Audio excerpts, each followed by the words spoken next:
Hey everyone, welcome back to Literate Lens, where we dive deep into books that can actually change your life. If you're new here, hit that subscribe button because trust me, you don't want to miss the powerful lessons we're unpacking today. Today, we're talking about a book that started with a simple speech that went viral, a speech that made millions of people stop and think about their lives. We're diving into Make Your Bed by Admiral William H. McRaven. Now, you might be thinking, make your bed? Really? That's what a Navy SEAL admiral wants to teach me? But stick with me here, because this isn't just about tucked sheets and fluffy pillows. This is about something so much deeper, something that could completely transform how you approach every single day of your life. Let me take you back to where this all began. Picture a hot morning in Texas, thousands of graduates sitting in their tops and gowns, probably thinking about their futures, their dreams, maybe even their fears.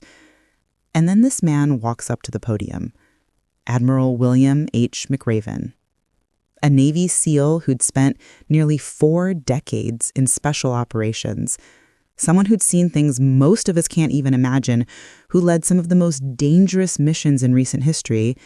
And what does he start talking about? Making your bed.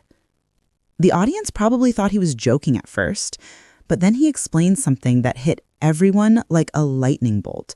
He said that in Navy SEAL training, in what's called BUDS training, which is literally one of the toughest military training programs on planet Earth, the very first thing they teach you, the absolute first lesson, is to make your bed every single morning, perfectly. Hospital corners, sheets tight enough to bounce a quarter off them, no exceptions. And here's where it gets interesting. McRaven spent 6 months in that brutal training, 6 months where instructors are literally trying to make you quit every single day. They're pushing you beyond what you think is humanly possible. They're screaming at you, challenging you, breaking you down. And every single morning, you make your bed. Every single morning, no matter how exhausted you are, no matter how much pain you're in, no matter how impossible yesterday felt, you start your day with that one simple task completed. Think about what that does to your mind.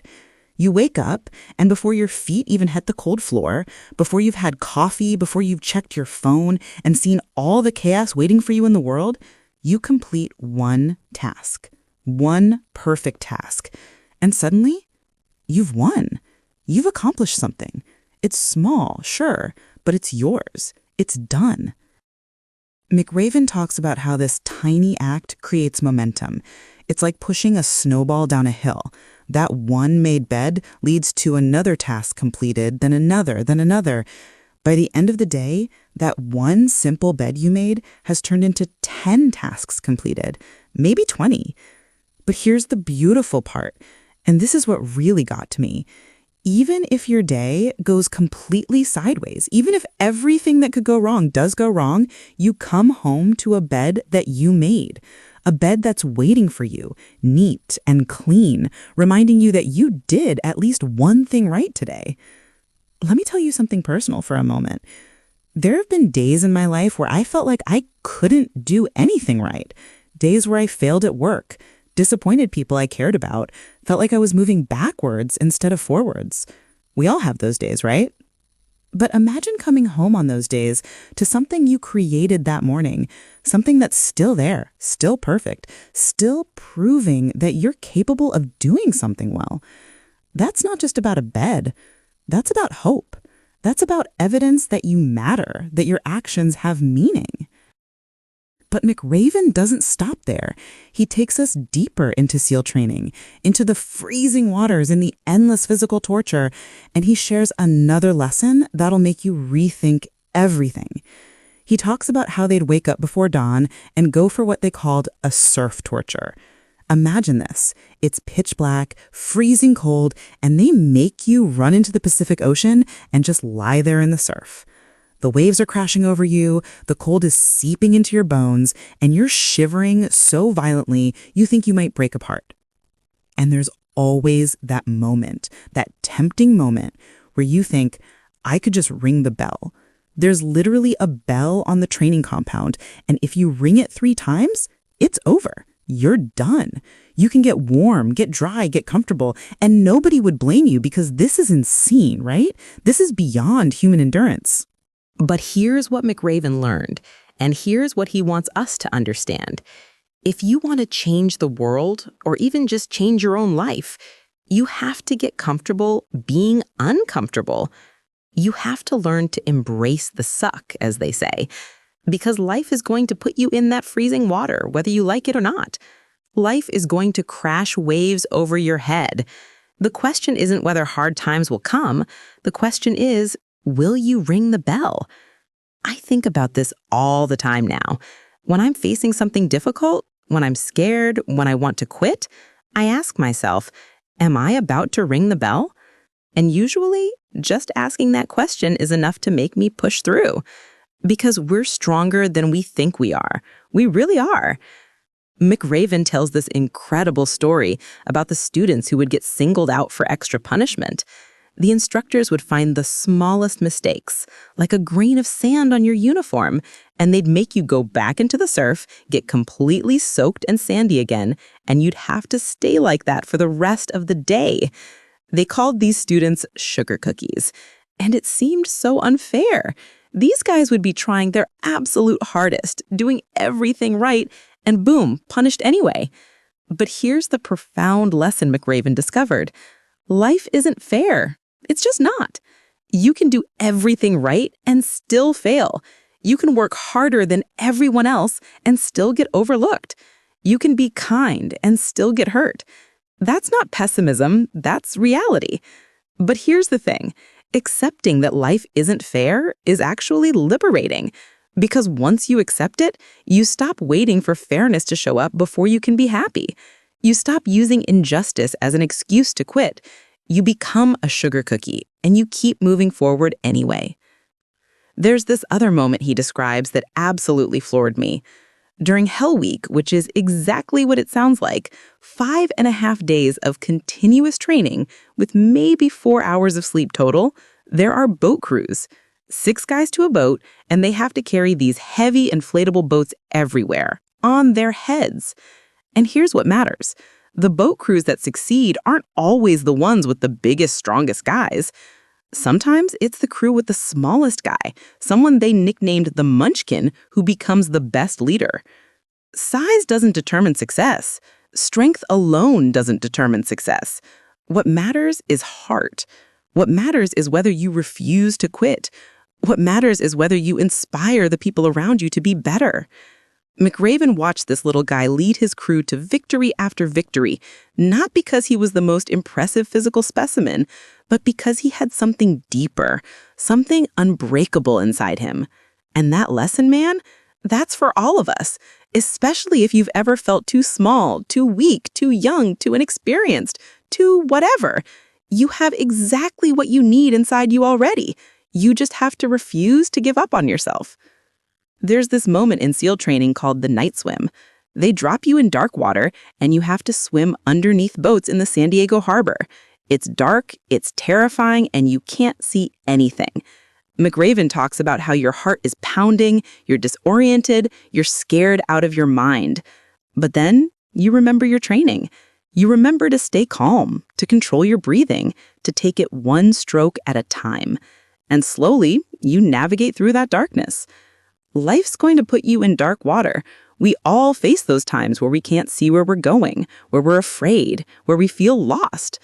But if you can stay calm, if you can keep breathing, if you can keep moving forward even when you can't see the destination, you'll make it through. The darkness doesn't last forever. One of my favorite parts of the book is when McRaven talks about the obstacle course. There's this one obstacle called the slide for life, which is a rope stretched between 2 towers, and you have to pull yourself across it, hanging upside down, hand over hand.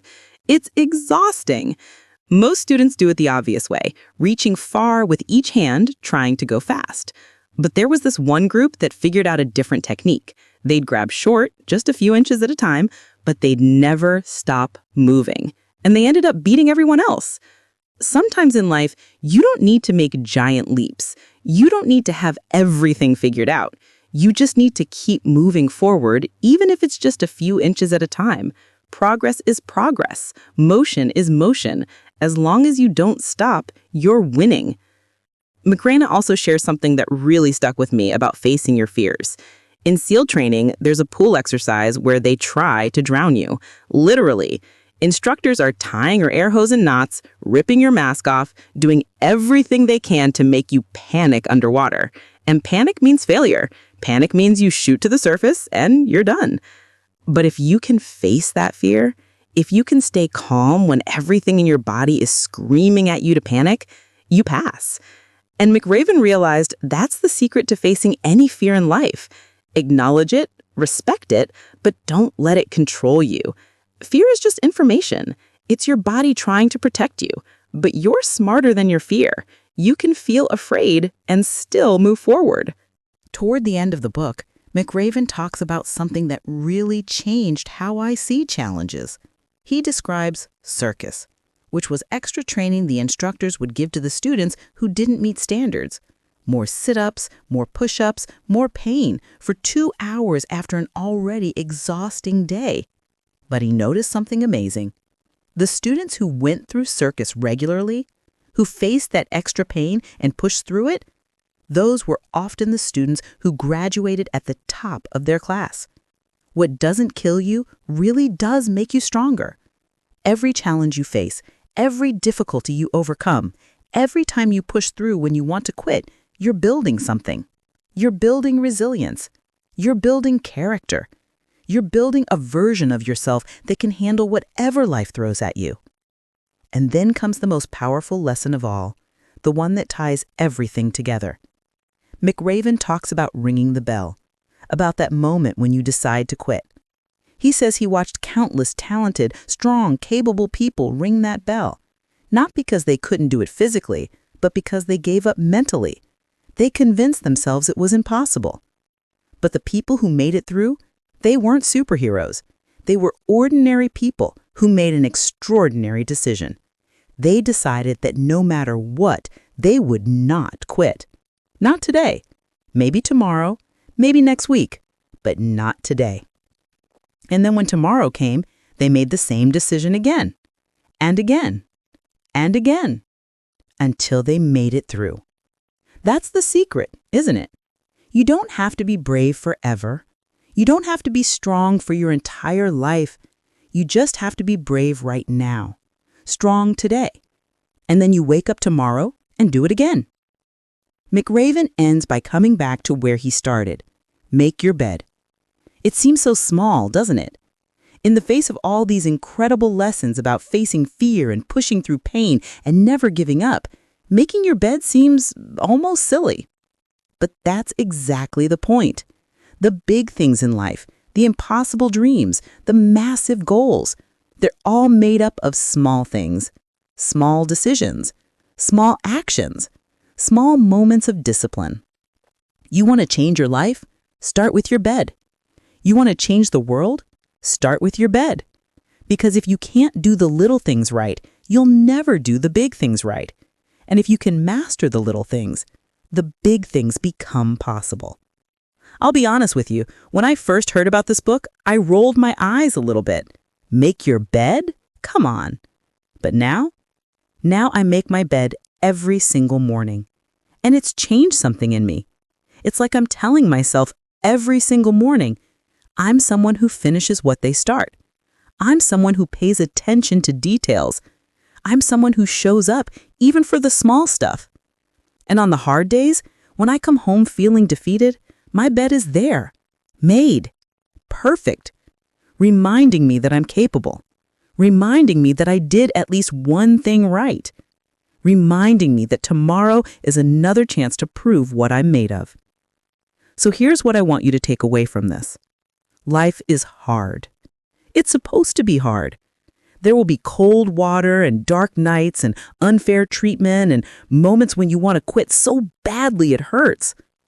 But you have everything you need inside you right now. You're stronger than you think. You're braver than you believe, and you're capable of so much more than you can imagine. Start small. Make your bed tomorrow morning, and then see what happens.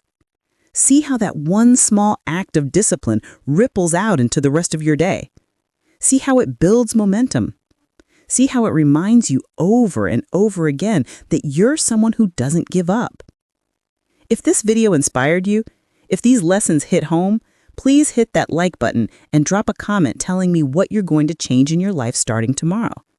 And seriously, if you haven't already, subscribe to Literate Lens.